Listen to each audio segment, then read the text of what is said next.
Well, welcome, everyone. Thank you so much for taking time out of your busy schedules to join us today.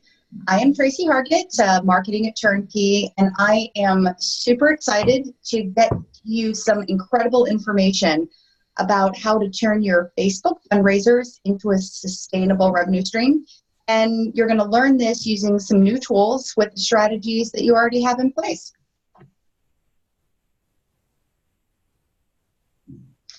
So I'm going to do some housekeeping, typical webinar housekeeping. First of all, I am recording the session. Post-session, I will send out a copy of the slides, the recording, any links that we cover, and this will go out either late today or you'll see it in your inbox tomorrow. Additionally, please feel free. We welcome you to ask questions during the webinar. There's a chat feature in the webinar itself, so use the chat box, post your questions, and I'll moderate those at the end of the presentation as time permits. We're going to tackle as many as we can, but if there are any questions that remain unanswered, we'll go ahead and reply to those individually via email. Be sure to follow us along on Twitter using our hashtag TKWebinars, and we'd love to connect with you. Connect with us on Twitter at the handle for Turnkey and for GoodUnited as well. So I'm going to pass this over to Jeremy Berman, the president and founder of GoodUnited, and Steve Krikovic, who is the vice president of corporate development at Turnkey. So take it away, boys.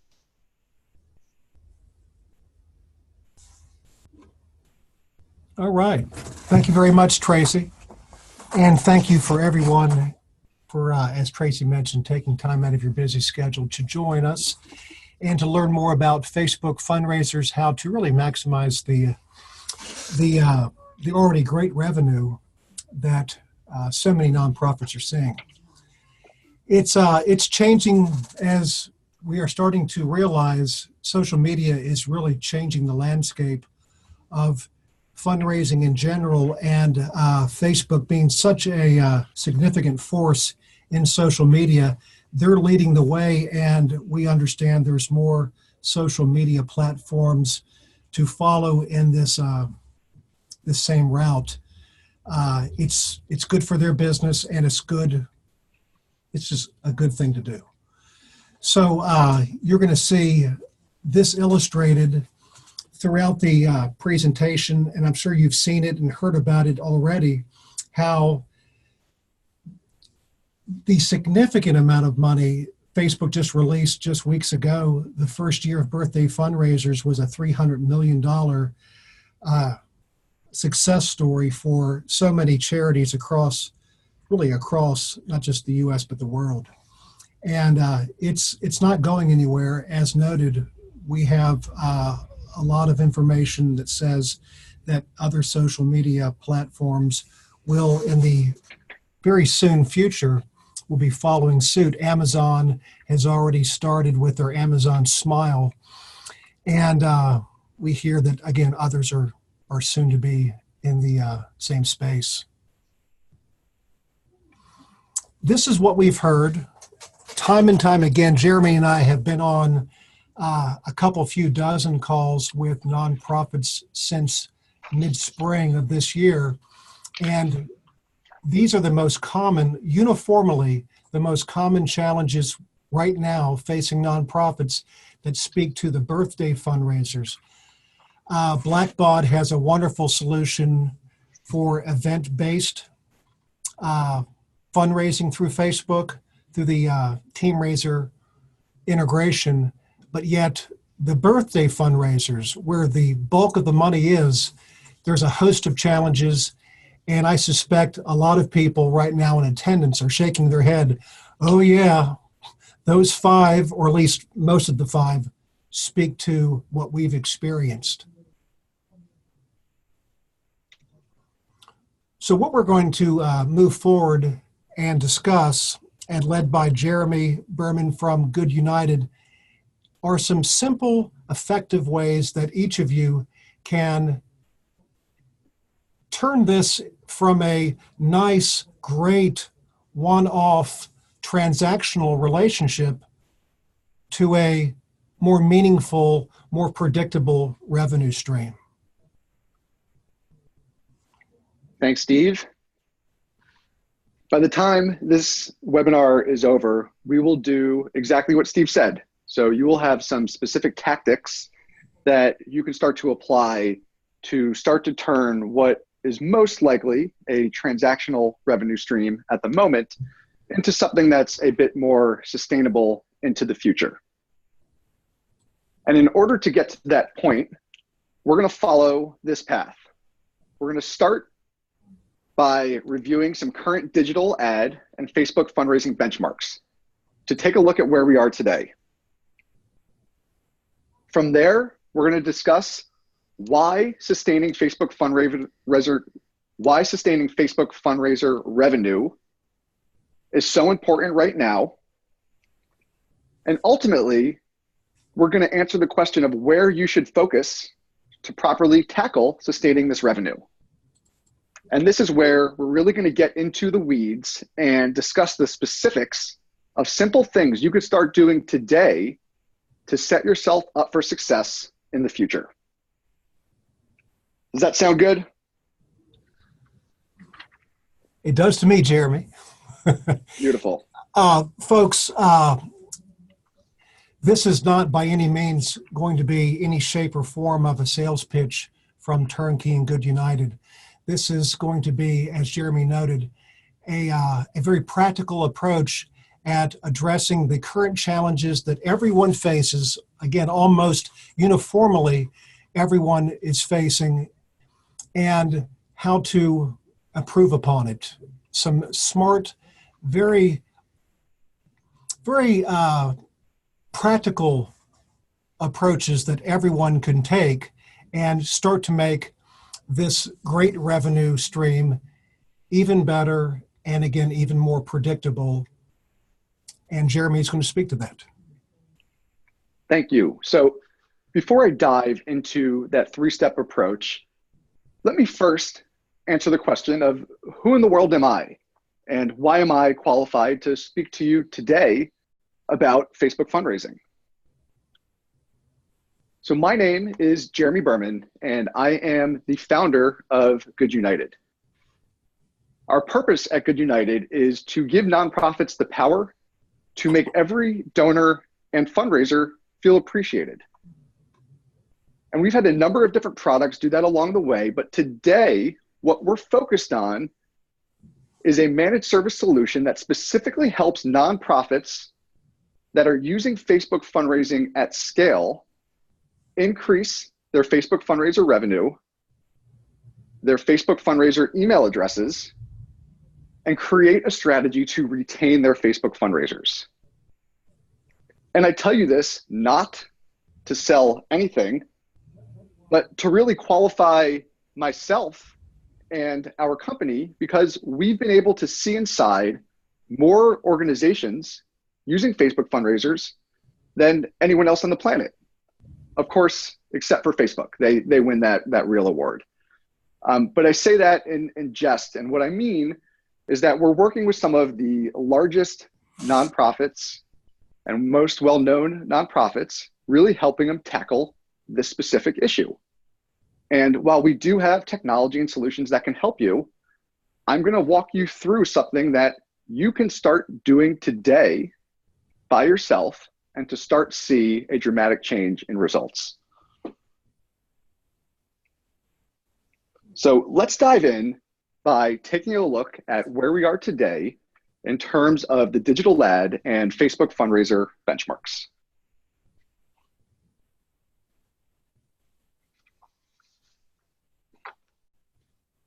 Steve, you want to open with this one? Absolutely. Hear about this quite often. Is there a better route?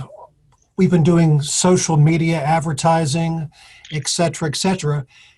There's so many challenges and so many riddles that exist with nonprofits as to how do I acquire a new participant and retain them. The acquisition piece is a riddle, it's expensive, and right now, this is what we're seeing across the board through digital advertising using a median of, say, $110, that's a fair amount of money to pay to acquire one donor who conceivably could be a one-time $100 donation and disappear. So getting that acquisition cost down and having, conversely, having a smart acquisition strategy that's cost effective is imperative. Yeah, and that's a great point, because what we're finding with Facebook fundraising is unlike anything that's been happening before, in that, in a way, you're already acquired the fundraiser and donor because they've made a donation. But because of the new challenges around getting email addresses, you almost have to find another way to cultivate and acquire them in the long term. Something that we have found in our research, and this was really surprising to me, is that over 90% of the fundraisers or the people that are creating campaigns for you on Facebook are new to your organization. And what that means is that they don't follow you on Facebook today. What's happening is that they're getting this prompt from Facebook to donate their birthday, and during that campaign creation process, they're simply choosing your organization out of a dropdown.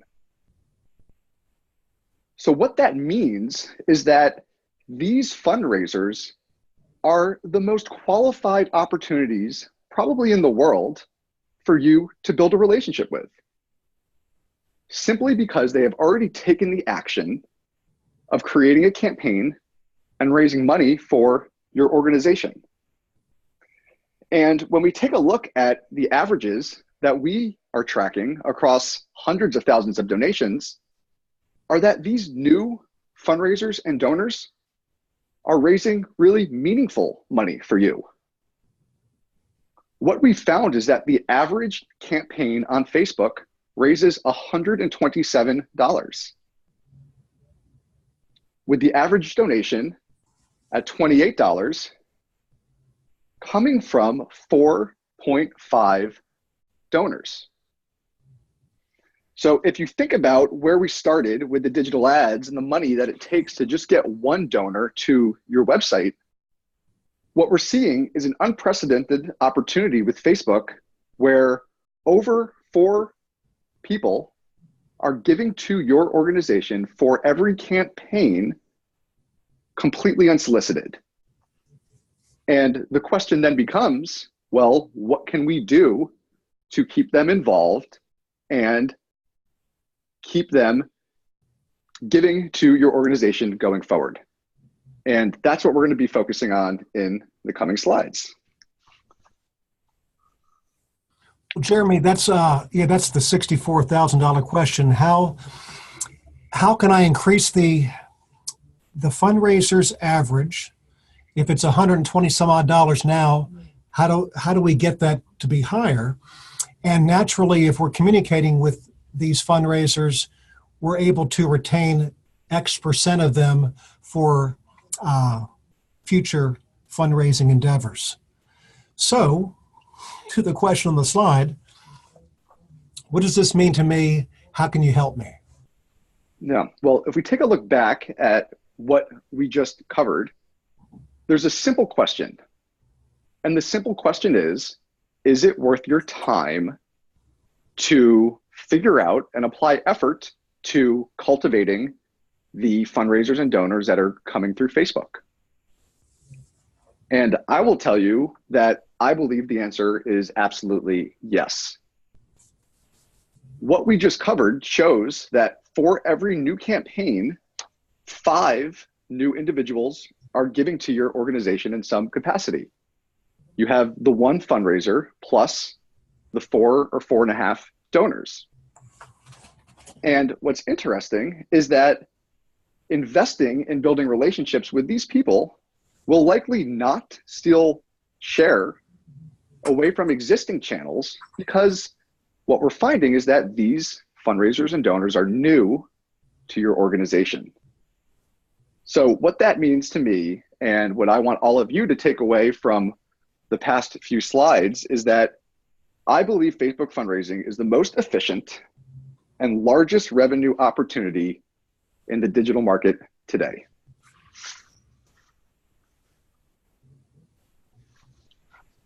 Yeah, it's a new game, and it's quasi the wild, wild west, and everyone's scrambling to figure it out, which makes it challenging and exciting at the same time. What is so exciting to me, working with so many nonprofits and hearing about acquisition challenges, is these folks are new for the most part. This isn't just spreading the revenue around where I'm getting revenue from Facebook where I would have gotten it elsewhere. That's not the case. So this is a new revenue stream, new people, and these folks that are donating, that are raising money for you, that are willingly doing this work, are such ripe candidates to stay with you for the long term. The trick is just, how do I get in touch? How do I nurture? How do I sustain this or build and sustain this relationship? And Jeremy's going to speak to some practical ways to do so. That's right. So when we look at the question of why sustaining Facebook fundraiser is so important right now, I like to go back to the slide that we opened with. And if you take a look at the growth of Facebook fundraising revenue, it's at an absolutely unprecedented level compared to other digital channels. We're working with several organizations now where it's not uncommon to hear that they might have been making $30,000 a month last July, and fast forward 12 months, they're now making 400,000. Or last year they were making 100,000 a month, and now they're making over $1 million. The growth that we're seeing is exponential in a way that digital channels have never really experienced before. And everyone wants to know, will this continue? And we have a few metrics that we look at to help us directionally think through whether we can expect the revenue to continue to go up and to the right, or if it's going to stabilize, or if it's just going to completely fall off. And one of the stats that stood out to me in reading the 2018 Global Trends in Giving report by nonprofit Tech for Good was that of the countries where Facebook giving tools are available, 18% of people have given through Facebook. So if you think of the population at whole that is on Facebook, and it's nearing everyone, 18% is only a small fraction. So I would assume that over the course of the next 6, 12, 18 months, we're going to see adoption of these tools continue to increase.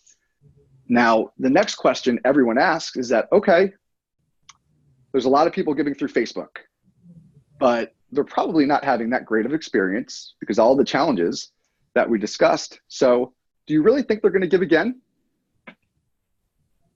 And when we look back at that report and the donors that were surveyed across all of the countries worldwide that are actively using Facebook giving tools, and of the people that have made a donation, 88% said, yeah, you know what? That was a good enough experience, and I probably will give again. Now, I want to stop here, and I want all of you to rank in your mind, which of these groups do you think has given through Facebook the most? We have the Gen Xers, the baby boomers, and the millennials.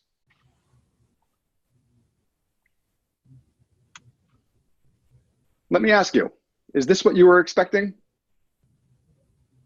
Were you expecting the baby boomers to have given through Facebook more often than the millennials? I'll certainly tell you that I wasn't.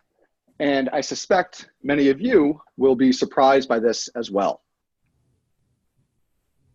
Let's go through one more example. So let's look at micro donors, small donors, mid donors, and major donors. In your mind, rank which demographic has given the most in terms of number or percentage of giving through Facebook versus the small donor.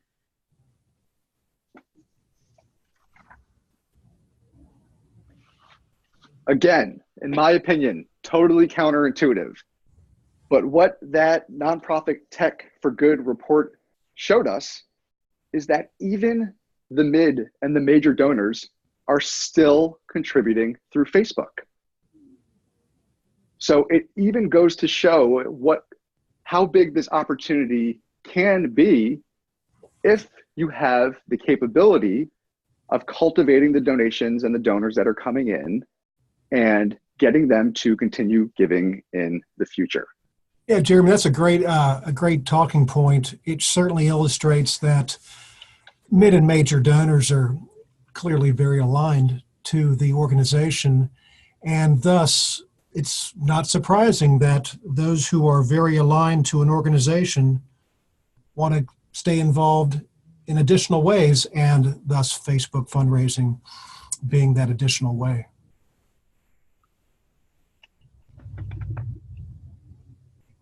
So, leads to the ultimate. If I'm a nonprofit executive, it's exciting. The world is my oyster, so to speak. What does this really mean practically? Give me some takeaways. How can I take this back to my organization and do something meaningful, practical that drives my revenue? Great. So the first question that most organizations are asking is, again, whether it's worth the time and the energy and potentially the money to invest in cultivating Facebook fundraisers. Or do you think that this is just a random point in time where everyone's making money and it's going to disappear tomorrow? Well, I hope after looking at the past few slides that you see the trend of what's happening. And the first is that clearly Facebook fundraiser growth has totally outshadowed online giving in terms of what percentage use it in the last 12 months. And in addition, how the different demographics are adopting Facebook fundraisers, in that it's not only limited to the millennials that everyone thinks of as the most active social media participants. It's actually being more widely adopted by the older generations who represent a larger part of that mid to major donor range. So what that means is that in order to maximize this channel profitability, you really need to be able to think through how to engage and retain these Facebook fundraisers so that they don't become a transactional opportunity. Instead, how do you take this wonderful momentum, invest into it, and develop something that leads to a sustainable revenue stream going forward? Jeremy, that's a great point. Arguably, the number one concern that I've heard is just that the frustration of not being able to turn it into something bigger, more predictable, more sustainable. And cracking that code is, that's the big win. Absolutely.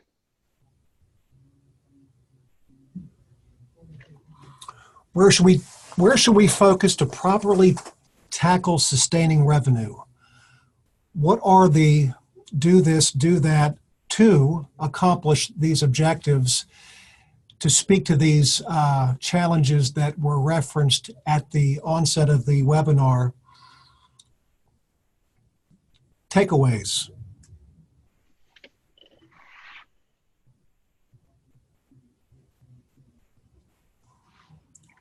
Jeremy, good question, Steve. Yes, if you can take us through, as you have seen it, the most powerful secrets that can provide the greatest value to a nonprofit here and now today to impact these challenges that everyone faces in regards to birthday fundraisers? Sounds good. So the first secret, in my opinion, and this is counterintuitive, is that you want to focus on the fundraiser or the individual that created the campaign, as opposed to initially focusing on the donors or the people that are contributing to the campaigns. When we talk to organizations, everyone always asks the question, how can we cultivate the donors? And they do that for a number of reasons that are all valid. The first is that there's just 4 times as many of them. So if we can crack the donor nut, maybe we don't need to focus on the fundraiser. The other is that if you've looked at any of the data that Facebook provides, those transaction reports, you'll notice that they're all at the donor level. So they kind of frame donors from the onset. But I'm here to tell you something different. And in my opinion, if you can only do one thing and one thing well, it's to focus on that fundraiser. The fundraiser, having created that campaign and donated their birthday, has the highest affinity for your organization. For whatever reason, they chose you when they could have chosen anyone. And if you think about the experience of the donor is likely making a donation because they care about the person that created the fundraiser. They don't necessarily care about you. They care about Johnny, whose birthday it is, who was their best friend. And they're just simply making the donation to Johnny, and they don't really care if it's you or anyone else. So the fundraiser has expressed the interest.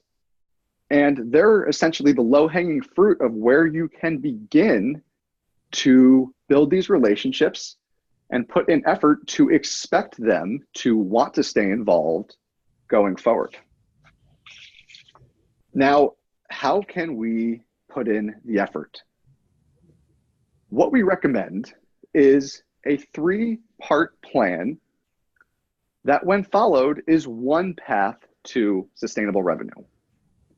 Recognize, support, and cultivate.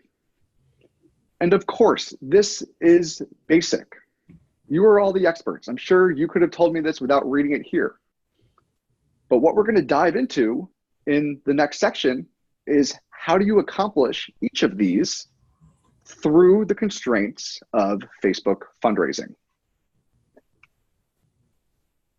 Before we get into the details, there is one table stake that everyone needs to do after this call if you're not already doing it today.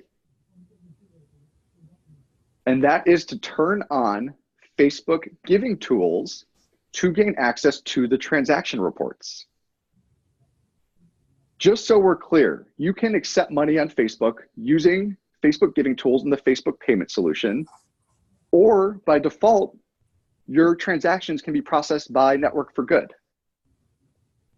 But by using the Facebook giving tools and their payment solutions, there's a number of benefits. The first is that you get to keep 100% of the funds raised, and there's no transaction fee for any donation that comes in through Facebook. The second is that you actually get paid faster. So the turnaround time in which you receive a check or a deposit, I think, is about 2 weeks. And then the third is arguably the most important. And that's the fact that Facebook gives you access to donor and fundraiser data through these transaction reports. And I know everyone's probably rolling your eyes if you've ever used the transaction reports, but I hope what I'm about to share in the coming slides will make you think of them in potentially a different way. So let's dive into Recognize. And I want to start by asking the question, what if there was a way to unlock the fundraiser data and identify all new active fundraisers? even the ones that haven't yet raised $50 and are showing up on the fundraiser tab of your Facebook page? And what if you could also identify the total amount that each one of these fundraisers raised and how many donations they received? And most importantly, what if I told you that you could have the specific URL for their campaign in an effort to try to communicate with them? Well, the good news is that all of those things are possible, and they're not only possible, they're easy to do. And this is probably something that you never thought anyone would say, but those transaction reports are actually your best friend. Because inside all of this cryptic information, if you know how to manipulate it in the right way, is actually some really helpful data like we just covered. And what we've prepared for you, for anyone that has joined this webinar, is a template. And within this template, all you need to do is paste in your transaction reports, and all of this new information will be unlocked for you. And you'll be able to see from the fundraiser perspective all of this great new data: the name, how much they raised, how many donors contributed to that campaign, in addition to getting those links to their fundraising pages. Now, the question becomes, well, this is great, Jeremy, but what do I actually do with this information? And the first thing that you should do is you should work with your team and to create an internal process to visit every new fundraiser page and say thank you. So in case you didn't know, as a nonprofit organization, Facebook has given you permission to write a comment on the Facebook fundraiser wall as your organization, as opposed to as your individual. And that's really important, because now you could do one thing that you weren't able to do before. And you could recognize, step one, your fundraisers by saying thank you on their page. And if you use that template and you have a process for how to operationalize it, you will get a list of all of the new fundraisers, and you could start to go through all of these links and say thank you. Step two, support. So I'm sure at this point, everyone's thinking, well, that's great, Jeremy. Thank you's nice, but how does that lead to sustainable revenue? And it's a great question. What's even better than a thank you? I'll tell you what's better than a thank you. A thank you plus providing tools to help the fundraiser achieve their goal. So if you put yourself in the shoes of these fundraisers, they have all made a public commitment to raise money for your organization. Once they launch that campaign, Facebook announces it to everyone that they're connected with. So now there's a social pressure to actually reach the goal that they set out to achieve. But previously, they had no support. There was no way to do that. So what if there was a way for you to provide that support and be the hero of the story? And here's how you can do that. So in addition to writing this thank you message, you should create a landing page on your website. And on that landing page, you should include fundraising tools and tips. And if you already have this for some of your other fundraising efforts, just repackage it and put it on a new page for Facebook fundraisers. And what you want to include there are helpful pieces of content that the fundraiser can use to promote your organization and to educate themselves on your impact. And the trick here is to put that information behind an email address wall. What we found is that because you are providing all of this value, and fundraisers have already taken the action of creating these campaigns, they're very inclined to share their email address in exchange for support. So once you do that, you now have a path to start to gather information about the fundraisers through that email address and set them up for success to be the hero and to hit their goal. So when you're writing that thank you message, you should include a link to that landing page where they can get all of these helpful tips and tricks. And if you want to take it one step further, what I urge you to think about in terms of the experience is, how do you create the best possible fundraising experience for these individuals that are coming in through Facebook, so that when the campaign is over, it becomes a no-brainer that they want to stay involved with your organization after the fact.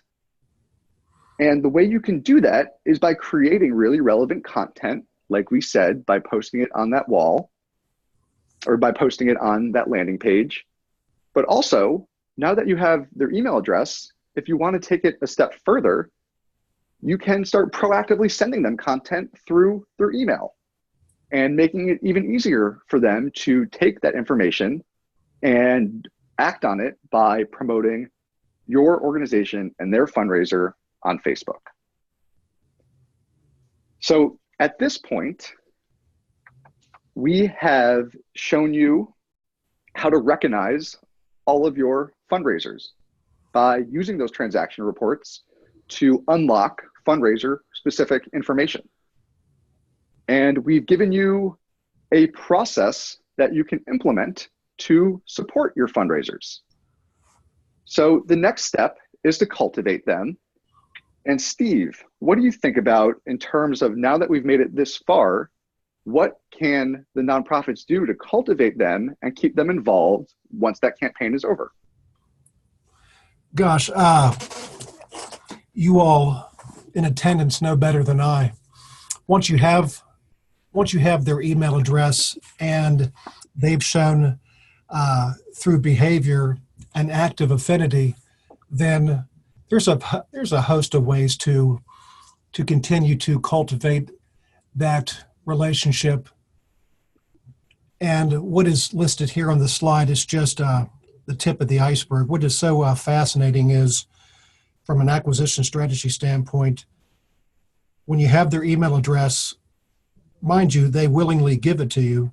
These are people that have already raised money for you. They're new to your organization.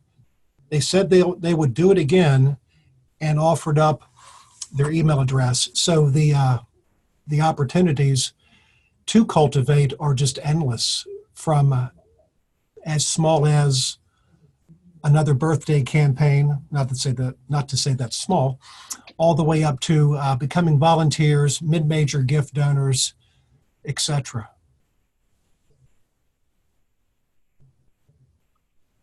Perfect. So once you start this process, there's one thing that you absolutely cannot forget.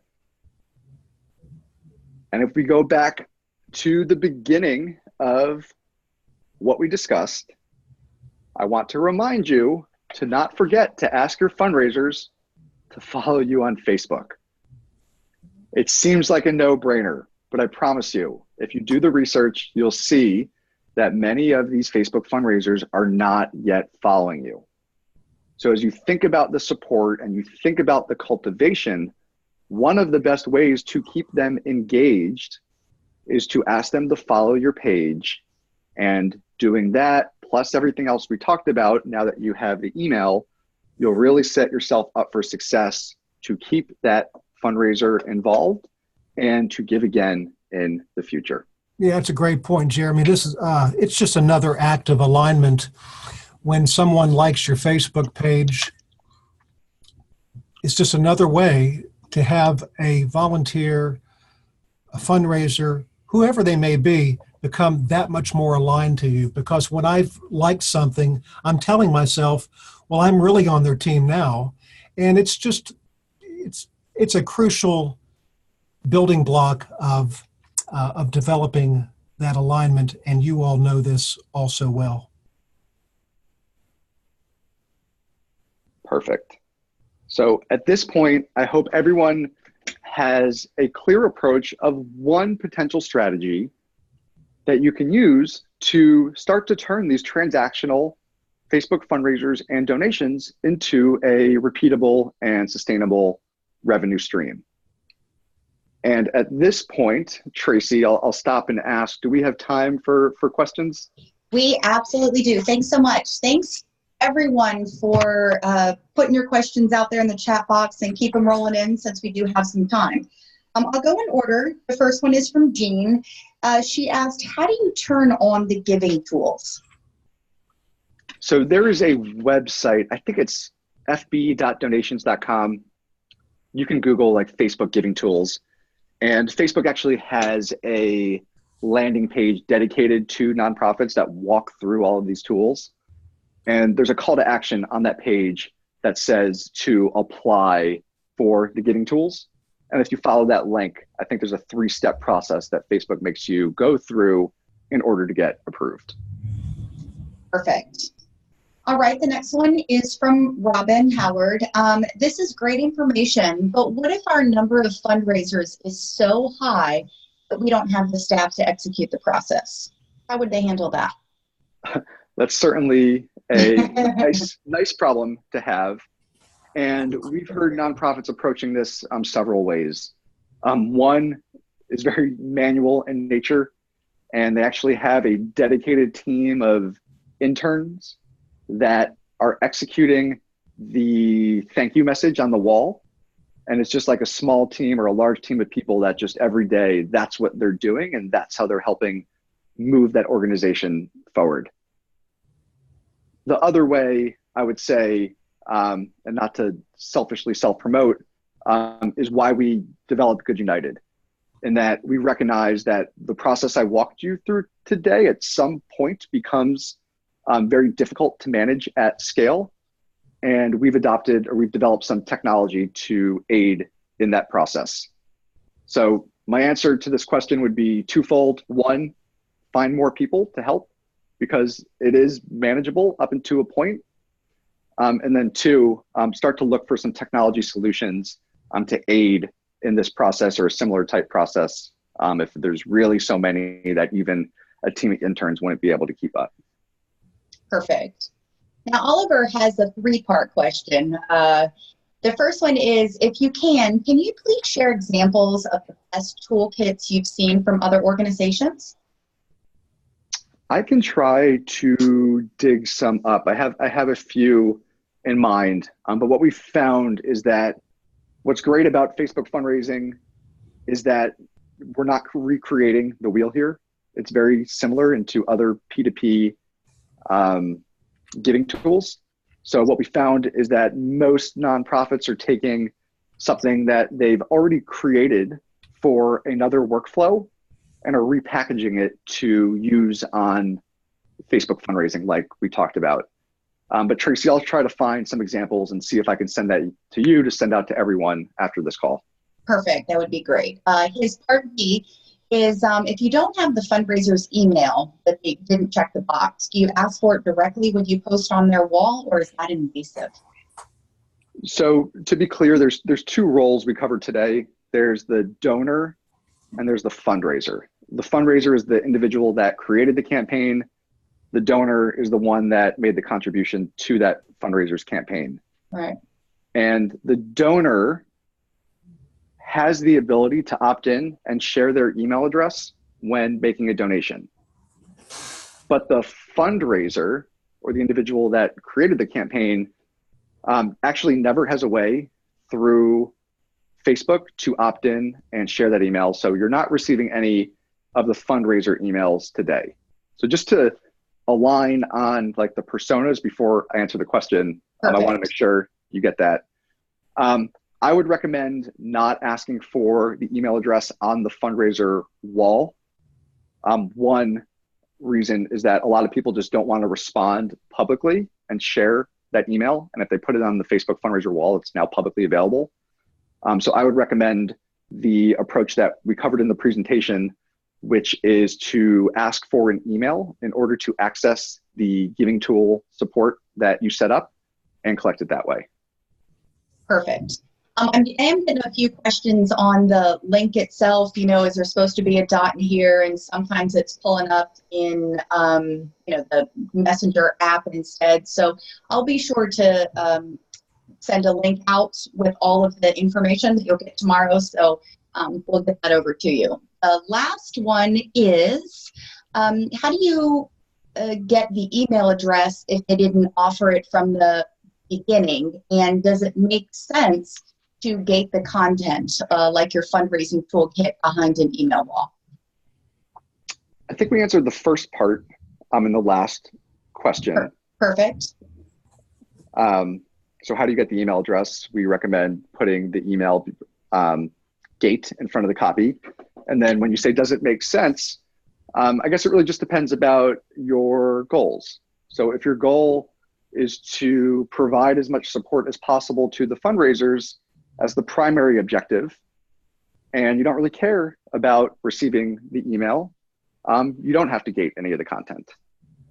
But if you would like that opportunity to follow up with the fundraiser and cultivate them outside of Facebook, then I'd recommend putting the email there. But like anything, you want to provide a really great experience and a value-add reason as to why they are giving you their email. So when we think about the copy, you want to frame it in a way of what's in it for them. We're helping you reach your fundraising goal, etc. We're here to support you.